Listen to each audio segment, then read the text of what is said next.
Olá, tudo bem? Então, com pesar eu informo que esse é o último post que a gente vai falar sobre Hagakure, suas valiosas lições aí para o nosso dia a dia, para os nossos negócios, uma maneira diferente de ver a vida, uma maneira da gente entender melhor conceitos e diretrizes tão boas e que por uma razão ou por outra a gente deixa de lado, né? Como eu combinei, eu vou falar um pouquinho hoje para vocês de algumas curiosidades. Escolhi uma pergunta para responder, que eu achei muito interessante, e depois eu falo das lições de hoje, tá bom? Então, o Hagakure, o original mesmo do Hagakure, escrito pelo Yamamoto, ele sumiu há muitos anos, mas há muitos e muitos anos. É mais um dos mistérios que permeiam a história japonesa toda, com seus mitos e misticismos, né? Que o Japão é cheio disso, eu particularmente adoro.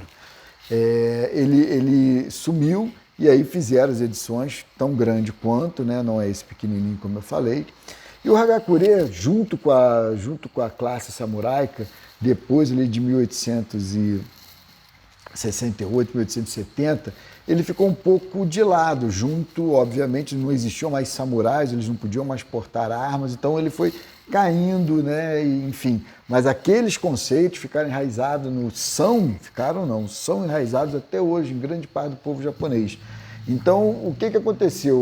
Olha que curiosidade. Sabendo disso, durante a Segunda Guerra Mundial, qual foi uma das estratégias do exército japonês, né? Ele tentou e conseguiu resgatar aquele espírito de samurai dos japoneses. Eles reeditaram o Hagakure, vários soldados, era leitura obrigatória, eles andavam com essa versão menor no bolso, para aquele espírito de lealdade, de dever, de foco, de determinação, eles conseguiram resgatar junto com os conceitos samuraicos, junto com o Hagakure.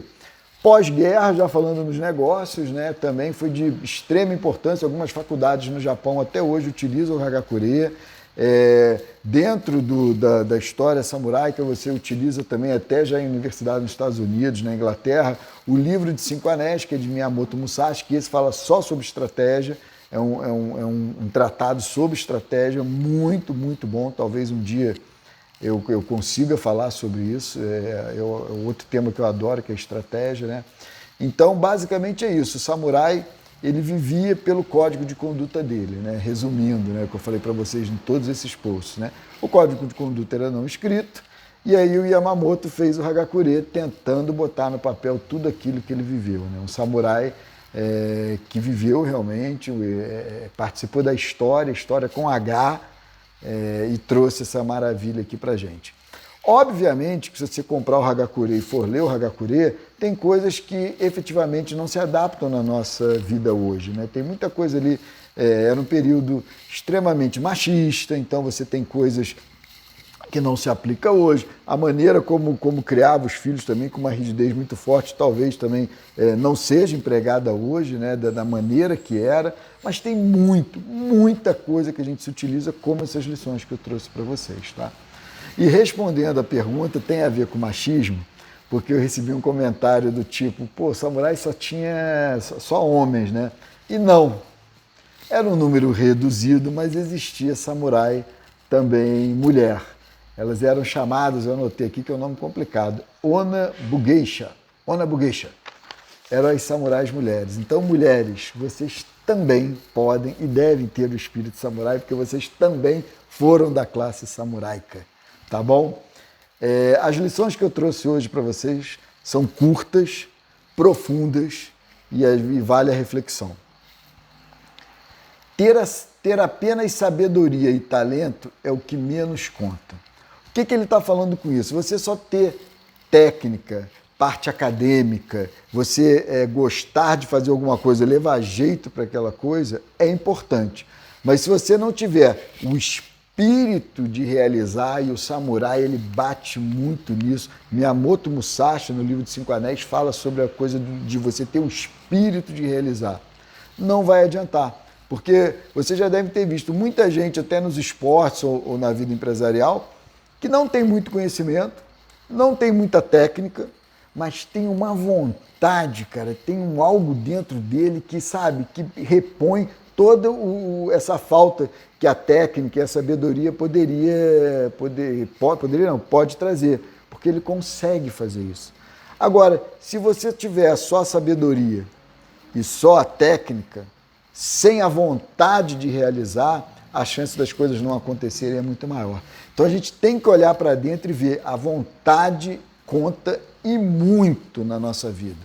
A gente querer fazer conhecimento sem vontade não adianta muito. Agora, vontade sem conhecimento, você pode não chegar onde você quer, mas você ainda consegue caminhar um pouquinho.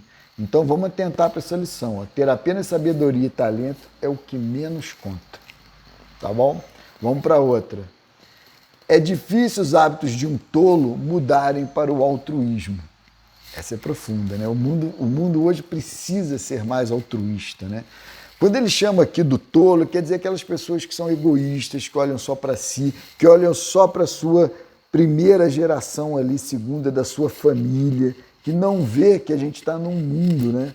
Essa história do mundo é engraçada, porque... Engraçada não, curiosa. Porque muitas pessoas querem um mundo melhor, mas essa coisa de um mundo melhor não existe. O que existe são pessoas melhores. As pessoas fazem o mundo e não o contrário. Então todo mundo fala, quero um mundo melhor, vamos fazer um mundo melhor. Beleza, mas vamos ser pessoas melhores?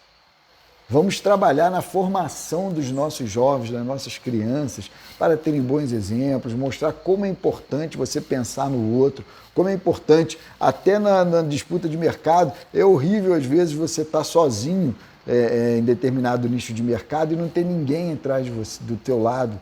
Você fica batalhando sozinho. Mas como é isso, Marcelo? É fácil de explicar. Vocês já repararam que, por exemplo, vou dar um exemplo clássico aqui, algumas regiões você tem muita concessionária de automóvel.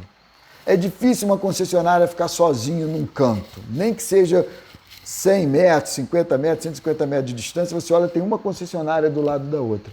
Por quê? Porque ela consegue atrair mais gente. As pessoas, quando vão pensar num carro, falam, vou para a região tal, porque lá tem muita concessionária. Isso não é dar mole para o concorrente, isso é, na verdade, você juntar forças para um propósito único, que é ser realizado no seu negócio. Você se dar bem no seu negócio, se dar bem no bom sentido, né? Você juntar forças por um único propósito, tá bom? Então vamos ser mais altruístas na nossa vida. Um samurai sem um grupo e sem cavalo não é um samurai. Quem é você? Quem sou eu, Marcelo, sem a equipe que trabalha comigo? Quem sou eu, Marcelo, sem as ferramentas, sem o telefone que está fazendo essa gravação, sem o notebook que eu faço a pesquisa, que eu escrevo, sem as pessoas que eu peço nas minhas consultorias que eu trabalho, que eu peço para preparar os relatórios, para eu poder analisar, que eu peço para fazer. Quem é o Marcelo sem o cavalo e sem o grupo? Não somos ninguém. O ser humano não foi feito para andar sozinho. O ser humano não é uma ilha, como já diz um ditado. Longe disso, ele precisa do próximo. Ele precisa de alguém do lado dele que faça ele crescer e ele ajude a outra pessoa a crescer também. Então vamos pensar nisso. Não pense que você resolve tudo na sua vida sozinho, porque você não resolve. Por mais que você ache, pense que você está sozinho, você não está sozinho. Vamos dar valor ao nosso cavalo e ao nosso grupo, à nossa espada, tá bom? E para encerrar, essa é boa. Um homem existe apenas por uma geração, enquanto seu sobrenome dura até o fim dos tempos. Quem é o Marcelo? Depois que ele passar dessa para melhor, né? Não sei. Se eu não deixar nada escrito, se eu não deixar exemplos, se eu não deixar um legado, se eu não deixar amizades que lembrem de mim, se eu não deixar uma empresa com funcionários, no caso da pessoa ser uma empresária, que os funcionários admirem o jeito que eu administro a empresa, eu não vou ser ninguém. Por mais que eu tenha aproveitado a minha vida, eu vou cair no obscurantismo lá na frente, porque ninguém vai lembrar de mim. Olha que coisa triste. Ah, eu tenho um filho, o filho vai lembrar. O filho, o sobrinho. Mas e a sociedade? E o resto do mundo, cara? O que você contribuiu para esse mundo ser um mundo um pouquinho melhor? Como eu falei, não existe mundo melhor, existem pessoas melhores. Se todo mundo fizer um pouquinho, é clichê. Eu sei, mas é a mais pura verdade. Se todo mundo fizer um pouquinho, as coisas vão melhorar. Então pensa um pouco na sua história, o que você está deixando? O que o seu nome, né? Ali ele fala em nome e sobrenome, porque na época se dava muito valor a isso, né? Hoje em dia a gente não dá tanto, a gente dá mais sobre o legado que a pessoa deixou, né? O que você está deixando para frente? Além de um carro para o seu filho, além de um apartamento para sua filha, quando a gente tem oportunidade. O que você está deixando que você vai ser admirado? Senão, amigo, você vai ser esquecido muito rápido. Bom, essa foi a lição, as lições sobre Hagakure. Aconselho a todo mundo a ler um pouquinho, gostou um pouquinho sobre o assunto, entra na internet, entra no YouTube, né? Vê um pouquinho sobre isso. Vocês vão ver muito mais curiosidades, muito mais lições. E é isso, a vida que segue. Vamos ter um pouquinho mais desse espírito dentro da gente. E para o futuro eu estou pensando em preparar alguns outros posts sobre outros temas que eu vou dividir com vocês, tá bom? No mais, obrigado aí por assistirem todos esses posts e em breve tem mais. Se cuidem, tudo de bom.